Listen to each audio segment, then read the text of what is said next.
باز لە ئەمانەت پاراستنەکەین لە ڕوانگەی ئاینی پیرۆزی ئیسلامەوە ئەگەر کەسێک بابەتێکت لا باسکە خود لە ڕووی مادی و معنەوی و ئێمە باسێکی لێ بکەین لە کاتێکا کەسێک کە ئەوێت بابەتێکەیە بتەنها تۆ بیزانیت ئەڵێ با کەسی تر نەیبیستێتەوە چونکە ڕەنگە زۆر کات ئەگەر بێت و تۆ ئەو ئەماناتە لای کەسانی تر باس بکەی کێشە و گرفتی کۆمەڵایەتی لێ بکەێتەوە یاخود لە ڕووی مادیشەوە هەندێک کات گرفت دروستکە با بزانین لە ڕوانگەی ئاینی پیرۆزی ئیسلام و چۆن باز لە پاراستنی ئەمانەت کراوە ئەگەر کەسێک ئەم ئەمانەتە نەپارێزێ دواتر چی ئەبێت ئەم بابەتانە گفتوگۆکەین لەگەڵ زۆر بەڕێز دکتۆر حەمید محەممەد ئەمین کە بەڕێزیان مامۆستای زانکۆ و زانای ئاینین ئێستا لە ستۆدیۆ ڕۆژێکی نوێ ئامادەن دکتۆریان سڵاو لێبێ و بەیانی باش سڵاو لە ئێوەش و سڵاو لە بینرانی بەڕێزی کەناڵی گەلی کوردستان زۆر سپاس بۆ تۆ دکتۆریان با دەستپێکی گفتوگۆکانمان لە ئەمانەت خۆیەوە دەست پێ بکەین لە کاتێکە کەسێک کە ئەمانەتێکت لە ئەدرکێنێت ئیتر لە ڕووی مادی و لە ڕووی معنەوی بە هەر بابەتێکی تر بێ پاراستنی ئەم ئەمانەتە لە ئاینی پیرۆزی ئیسلامەوە چۆن باسی لێوە کراوە بەناوی خۆی بەخشندەی میهرەبان جارێکتر سڵاو لە بەڕێستان و دەستخۆشی بەنامەکەتان لێ دەکەم هیوا خوازم نوێژ و ڕۆژ و پەرستشی هەموو لایە قبول بێت و ڕەمەزانی پڕخێر و خۆشی بێ بۆ هەموو لایەکمان ئینشەڵڵا دەربارەی تەوەرەکەی کە ئاماژەتان پێدا خی گەورە لە قورئانی پیرۆزا دەفەرمێت یا ئەیها الذین آمنوا لا تخونوا الله والرسول وتخونوا أماناتكم وأنتم تعلمون واتە ئێوە کەسانی کە باوەڕتان هێناوە بە ئاینی ئیسلام ئێوە خیانەت مەکەن لە خوا و لە پێغەمبەری خوا و خیانەت لە نێوان خۆشتانە لە یەکتری مەکەن لە کاتێکا ئێوە ئەزان کە سزای خیانەت لە قیامەتە چنێک گەورەیە ئەگەر ورد ببینەوە لەم ئاەتە ئاماژەیەکی زۆر گرنگی تایە سەرەتا ئەفەرمێ خیانەت لە خوا و پێغەمبەر مەکەن پاشان ئەفەرمێ خیانەت لە نێوان خۆتانە لە یەکتری مەکەن یعنی ئەگەر کەسێک خیانەت لە کەسێکی تر بکە خی گەورە کردوێتی قاڵبی ئەوەی کە خیانەتی لە خوا کردبێت خیانەتی لە پێغەمبەری خوا کردبێت خیانەتکردن وەکو بەڕێستان لە پرسیارەکەی ئاماژەتان پێدا ئەکرێ مادی بێ و ئەشکرێ لایەنی معنەوی بێت لایەنی مادی بە و معنایی کەوا کەسێک شتێک کە بە بەهای پارە و مادە بخەمڕێنرێت لە لای تۆ دای ئەنێت دواتر تۆ بە وەک خۆی بۆی ناگەڕێنیتەوە دەستی تەماحی بۆ درێژەکەیت نای ئامانەتیشی لێ هەیە نابێت بەڵێ ئەمە ماڵێکە پارەیەکە شتێکە ئەمانەتێکە لە پاڵ لە لای تۆ دانراوە سیقەی تەواوی لەسەر تۆ هەیە پێی وایە کە ئەم شتە تۆ شیاوی ئەوەی کەوا ئەداتی وەک خۆی بۆی بگەڕێنیتەوە ئەمەیان لە ئاینی پیرۆزی ئیسلامە بەیەکێ لە گوناهە گەورەکان دانراوە پێغەمبەری ئازیز صلی الله عليه وسلم دەفەرمێت لا ئیمانە لیمەن لا ئەمانەتە لەهو ئەو کەسەی کەوا ئەمانەتی بۆ ناپارێزرێ و کەسە ئیمانیشی نییە باوەڕیشی نێناوە بە ئاینی ئیسلام لانی دووهەم کە هەر لە بابەتی ئەمانەتە جێبێتەوە کەسێک ڕازێکی دڵی خۆی نهێنیەکی دڵی خۆی ڕووداوێکی ژیانی خۆی بابەتێک لە لای تۆ باسەکە یان تۆ خۆت بە جۆرێ لە جۆرەکان ڕووداوی کەسێک ئەبیسیت ئەگەداریت بۆ دروستە بێ لە کاتێکە حەزی وایە ئەو کەسە ئەو ڕووداوی بڵاو نەبێتەوە خۆش یان ئەیبیسیت و بەڵێ نمونەیەکت بۆ باسکەش دوو هاوسەر مەسەلەن دەمە بۆڵەیەکە کەوێتە نێوانیانەوە گریمان تۆ بە بۆنەی نزیکیتەوە دراوسەتیتەوە نزیکی لە یەکێکیانەوە ئاگاداری کێشەکەیان نەبیت ئەمە ئەمانەتێکی ئەم ماڵە لای تۆ ئێستا دانراوە ئەمانەتێکی معنەوی تا چەند تۆ ئیمان و باوەڕ و ئەو عەقیدەی کەوا پێت وایە کە خوای گەورە چاوی لە تۆیە و ئاگای لە تۆیە پارێزەری ئەو ئەمانەتە ئەبێ لای تۆ چونکە ئەگەر ئەو کێشەیە تۆ نەیدرکێنیت خەڵکی دەوروبەر پێیان نەزانن ئەم کێشەیە قابلی حەلکردن لە بینی ئەم ژن و مێردەیە ئەکرێ گەورە نەبێت ئەکرێ لە بینی خۆیانە کۆتایی پێبێن و لە یادیکەن بەس تۆ ئەچی کە سوکاری کوڕەکە کە سوکاری کچەکەی لێ ئاگادارەکەیتەوە ئەمانەتەکە ناپارێزیت کەسانێکی سێ هەموو چوارەم دێنە ناو مۆزوعەکەەوە کێشەکە گەورە ئەبێ مۆزوعەکە ئەڕوا قسە ئەهێنێ گرفتی تر بە دوای خۆی هێنێ کێشەکە لە چارەسەر دەرەچێ هۆکارەکەش کێ بوو هۆکارەکە ئەو کەسە بوو ئەمانەتی پێ نەپارێزرا ئەمە لە ئاینی ئیسلامە بە گوناهێکی زۆر گەورە دانراوە پێم خۆشە بابەتەکانمان ڕەبت بکەینەوە بەوەی کە خوا و پێغەمبەری خوا درودی خوای لەسەر بێ چۆن ڕێنمایی ئێماکەن. پێغەمبەری ئازیز صلی الله عليه وسلم لە فەرمودەیەکی ئەفەرمێ سێ شت هەیە نیشانەکانی منافقن کەسی دووڕووە. ئەفەرمێ یەکێک لەم سێ شتە لە هەر کەسێکە هەبوو ئەو کەسە منافقێکی تەواوە با نوێژیش بکە با ڕۆژیش بگرێ با حەج بکە با عەمرێش بکە با بڵێ من موسڵمانم. یەکێ لەم سێ شتەی تیا بوو منافقی تەواوە.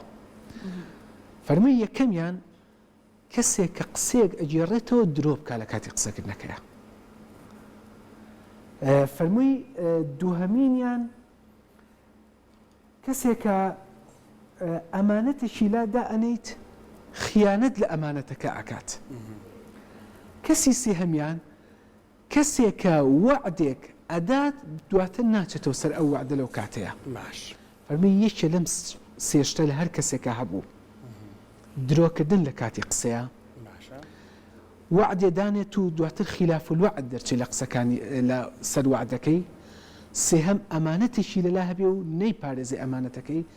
پێغەمبەری ئازیز صلی الله عليه وسلم دەفەرمێت ئەو کەسە منافقە با نوێژیش بکە با ڕۆژ و زەکات و حەج و عەمرە و بیژڵێ من موسڵمانم. ئەگەر ئێمە سەیری کەین هەر سێ شتەکە ڕەبتی بە کەسایەتی ئێمەوە هەیە. مرۆڤێک کە درۆ ئەکا لە قسەکردنەکانیە پێی وا بێکەوە خۆی گەورە چاوی لێیەتی ئەیبینێت ئەیبیسێت دوو مەلائیکە هەن چاک و خراپی لەسەر ئەنووسن ڕۆژێکی لێپرسینەوە هەیە لە قەبری تاریکا و لە قیامەتە چاکەکانە پیشان ئەیرێتەوە خراپەکانی شار پیشان ئەیرێتەوە. ئەگەر لە یادی ئەم شتانەیە بێ ناتوانێت درۆ بکە لە قسەکانیە. ناتوانێت بە تۆ بڵێ من لە فڵان وەختە دێم بۆ ئەو مەوعیدە و بەڵام خلاف الوعد دەرچێت. ناتوانێت کە ئەمانەتێکت لادا نابوو خیانەت لە ئەمانەتەکە بکە. ئەمە موسڵمان کاری وای پێ ناکرێت. باشە دکتۆر با بێمەوە سەر لایەنە مادەکە دوای معنەوەیەکەش هەندێک گورتە پرسیار هەیە ئەزانم بۆ بینەران گرنگە ڕوون بکرێتەوە. کەسێک لە ڕووی مادیەوە بڕەپارێکی لای تۆدا ناوە ئەم بڕەپارێت بەکارهێناوە بەبێ پرسی خۆی بەکاردێناوە بۆ پرۆژێکی خۆ دەڵی خۆ من دواتر هەر بۆیە بمەوە ئامانەتەکە دواخستنی ئامانەت هیچ سزایەکی ئاینی لەسەرە. بەڵێ گوناه و تاوان و یەکێکە لە گوناها گەورەکان دوایش بیشیاتەوە با شێوازی وردەکاریەکەی لە بۆ بەڕێستان ئەوەی کە پێویست بێ ڕوونی کەینەوە. پێغەمبەری ئازیز سەڵات و سلامی خوای لەسەر بێت دەفەرمێت من خان شريكا فيما ائتمنه عليه واسترعاه فأنا بريء منه. فەرمێ کەسێک خیانەت لە هاوبەشێکی بکە لە شتێکە کە هاوبەشی یەکترن و وەکو ئەمانەت لای ئەندانراوە و کەسی دووهەم شەریکەکەی سیقەی لەسەرداناوە خیانەت لەو کارە بکە ئەفەرمێ فأنا بريء منه من بەریئم لەو کەسە. جا پێغەمبەر بفەرمێ من بەریئم لەو کەسە یانی تر چی لە موسڵمانەتی ئەو کەسایەتی ئەمێنێتەوە. ئەوەی کە جەنابتان ئاماژەتان پێدات کەسێک شەریکی کەسێکە ئەمانەتێکی لەدانراوە ئەگەر کاتێکی بۆ دانرابێت مەسەلەن بوترێت سەری مانگ ئەم پارەیە ئەبێ بگاتەوە دەستی من ئەمە ئەمانەتە لای تۆ سەری مانگ ئەبێ ئەو پارەیە وەک خۆی بگەڕێنێتەوە ئەوە نەکا گوناهێکی گەورەی کردووە تاوانە دزیە خیانەتە لە ئەمانەت. حاڵەتێکی زۆر زەروری بۆ دروستە بێ مەسەلەن نەخۆشیێکی بۆ کتوپڕیەتە پێشەوە عەمەلیاتێکی بۆ دروست ئەبێ شتێکە کە بە ناچاری ئەبێ خۆن و پارێم لە بەردە سابە بەکاری بێنم ئەبێ ئیزن لەو کەسە وەرگرێ ئەنجا دەستی بۆ ببات. ئەگەر تۆ ئیزنت وەرنەگرت تۆ ئەم پارەی مڵکی تۆ نییە ئیزنی شینایی هەر نابێ دەستی بیتێ با بگەیتە کۆتا دەرەجەی پێداویستیشت.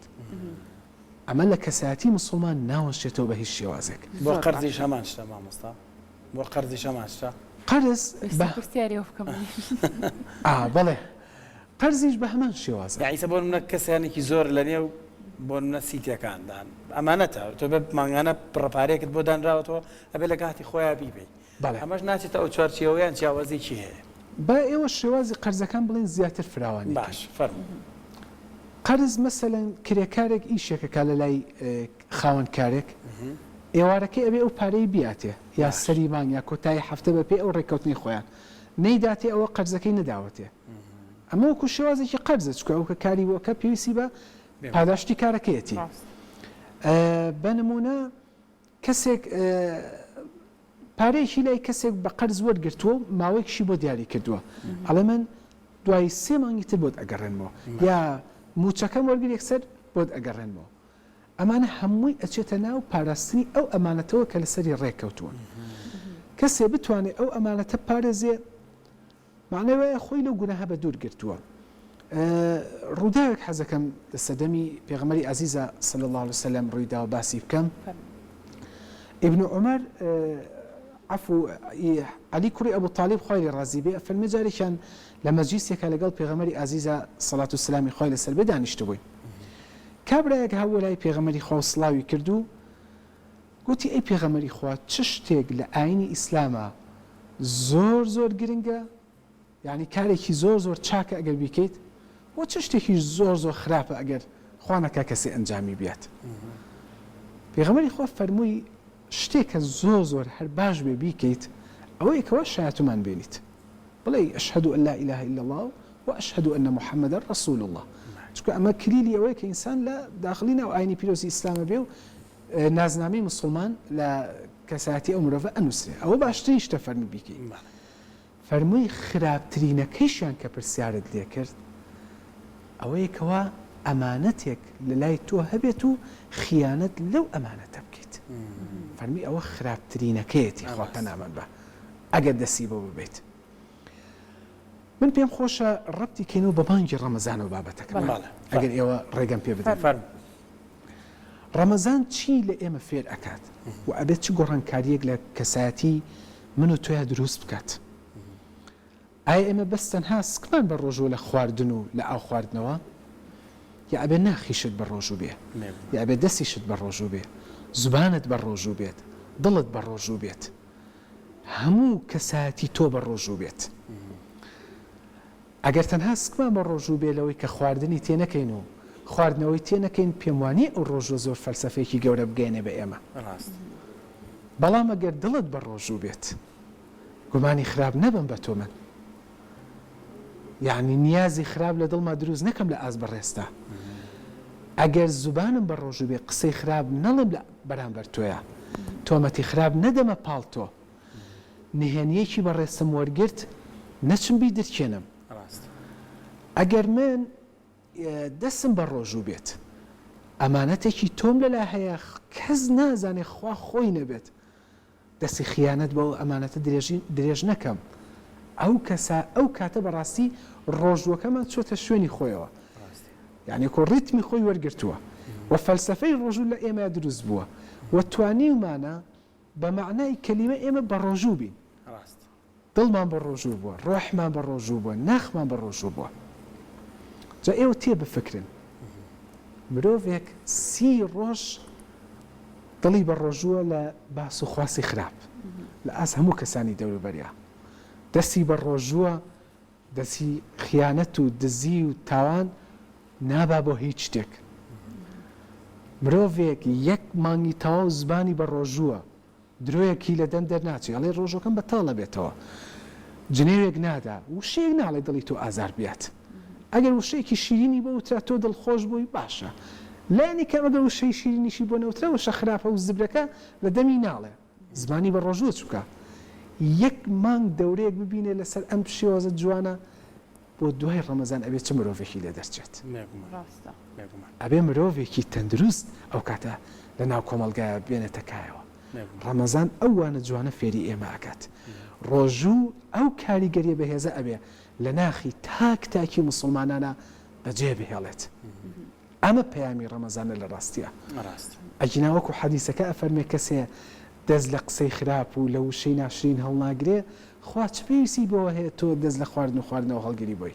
ڕاستە مامۆستا ئەگەر بۆن نە پێش ڕەمەزان تۆ دڵی کەسێکت ئازاریا بێ دوات کردبێ کەسێکت لە خۆت زویر کردبێ و عاجزت کردبێ چەندە گرنگە مانگی پیرۆزی ڕەمەزان بکەنێ دەرفەتێک بۆ ئاشتکردنەوەی ئەو کەسانش ئاینی پیرۆزی ئیسلام کۆی ئاینەکە هاتووە لە یەک ئاەتە خی گەورە کورتی ئەکاتەوە ئەم ئاینە ئێمە لە ڕێگەی کێوە پێمان گەیشتووە لە ڕێگەی پێغەمبەری پێشەوامانەوە درود و سڵاوی خۆی لەسەر بێ ئەو مامۆستا و پێشەوا و ڕابەری ئێمەیە فێری کردوین کە چۆن موسڵمان بووین فێری کردوین کە چۆن لەگەڵ تۆ دراوسەیە مامەڵەکەت بکەیت تۆ لەگەڵ هاوسەر و لەگەڵ مناڵەکان تا مامەڵە بکەیت لە یەک وشەیە عەفو لە یەک ڕستەیە کۆی ئاینی ئیسلام خی گەورە کورتیەکاتەوە فەرمێ وەما ئەرسەلناکە ئیلا ڕەحمەتەن للعالەمین ئەی پێغەمبەری ئازیز تۆم ناردووە بۆ ناو مرۆڤەکان ببی بە خۆشی بۆ هەموو جیهان ئەم خۆشیە چۆنە ئەوەی ئێستا من چوومەوە ماڵەوە بە ڕوویەکی گەش و بە زمانێکی شیرین چمۆ ناو ماڵ و مناڵەکەم گەیشتم بە دراوسێکەم بە ڕوویەکی گەش و بە دڵێکی کراوە و بە دڵێکی سافە بگەم بە دراوسێکەم کە یعنی مەسەلەن چوویتە ناو قوتابخانەکەت لەگەڵ مامۆسایە لەگەڵ خوێندکارەکانیە وا ئەحساس کە هەموویان مناڵی ئەوەن دوکاندارێ لەگەڵ فرۆشارەکانیە کە ئەی پێوێت و ئەی کێشێت وا ئەحساس کە ئەمە بە خۆی ئەکێت ئەمانەتێکی ڕۆحی نییە ئەمانە هەمووی ئەو شتێک کە ئاینی ئیسلام هاتوو بۆ ئێمە ئاینی ئیسلام بە هیچ شێوازی بۆ ئەوە نەهاتووە کە بەداخەوە هەندێک جار لەلایەن هەندێک کەسەوە هەوڵ دینی ئیسلام بە شێوەیەکی نەشیا و پێشکەش بکرێ ئیسلام لە کۆمەڵە شتی زۆر بچووکی شکلیاتە کورت ئەکرێتەوە کە ئەو شتێکی زۆر یعنی سانەوی نەک دوو هەمیش بڵێن سەد هەمینیشە یەکەم شت لە ئاینی ئیسلام هاتووە ناخت پاکیتەوە ئەگەر ناخت پاک بوو ئەو کاتە ئیتر هەموو شتەکان جوان ئەبێت ئەوەی کە تۆ فەرمووت پرسیارەکە پێش ڕەمەزان ئەکرێ من دڵم لە ئاسیشێکە لە هاوکارێکمە هاوپیشەیەکمە دراوسەیەکمە خزمێکمە کەسێکمە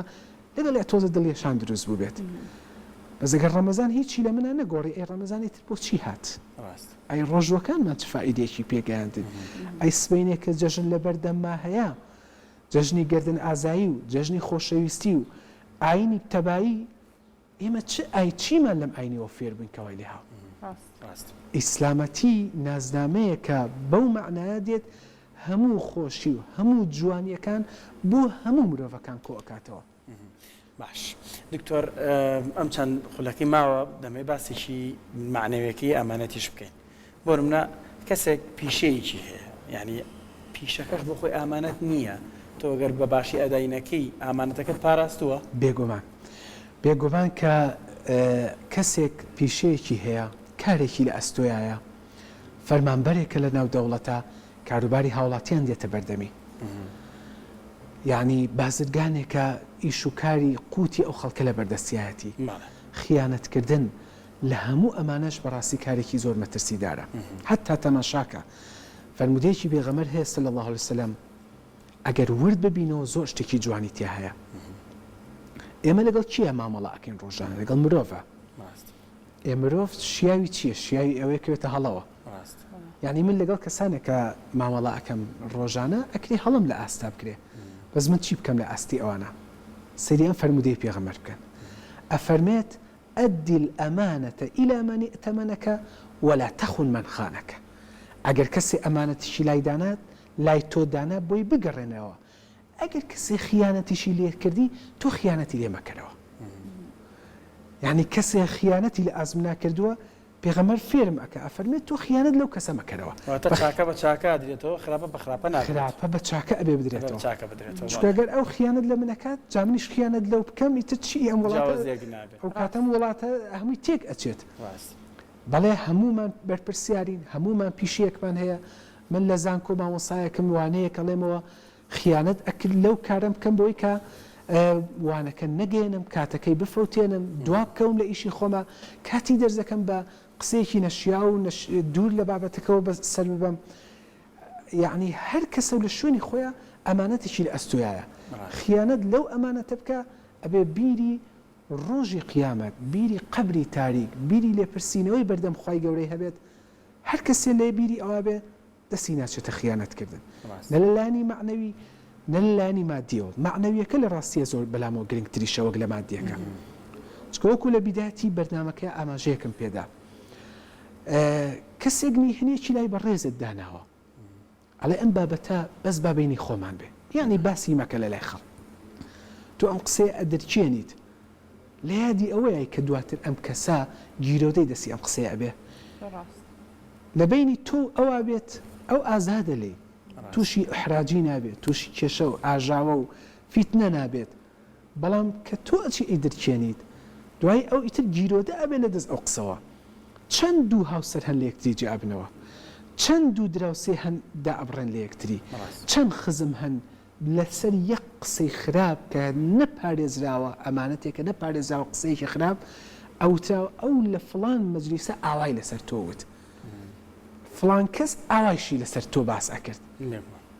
ئەم قسەیە بزانە چەندە کاریگەری خراپ بەجێ ئێڵێ مسلمان مرۆڤێکە ناخی پاکە دەمی پاکە زبانی پاکە قسەی خێر لە دەمی زیاتر دەرناچێت فرمودەیەکی پێغەمبەر هەیە صلی الله عليه وسلم یعنی ئەمە زۆر جوانە ئەگەر ئێمە بتوانین بیکەینە بەرنامەی ژیانمان ئەفەرمێ من كان يؤمن بالله واليوم الآخر فليقل خيرا أو ليصمت چێ لە ئێوە باوەڕی بەخوا هێناوە چێ لە ئێوە باوەڕی بە ڕۆژی قیامەت هێناوە با قسەی خێرکایە بێدەنگ بێت یعنی ئەگە قسەی خێر ئەتوانی بیکەی ئەوە دەستی خۆش بێ ئەگە قسەی خێریش نازانی قسەی خراپ مەکە ئەوە یعنی کەتەلۆکی ژیانمان بێ ئەو قسەیە زۆر شتێکی جوانە سەکانە خۆش بە دکتۆریان سوپاس بۆ تاوی زانیاریەکانت ڕێزەکەین ئێمە و بینەرە بە ڕێزەکانی ستودێکی زۆر باشیان لەو بابەتە جوانانە وەرگرتوێکە زۆر سپاس بۆ ئێوەی بەڕێز بۆ کەناڵی کورسات بۆ بینەرە خۆشەویستەکانتان جارێکتر هیواخوازم ڕەمەزانی خێر و خۆشی بێ بە هەموو لایەک ڕۆژ و نوێژ و عیبادەت و دوعا و پەرستشەکانی هەموو لایەک قبوڵ بێت.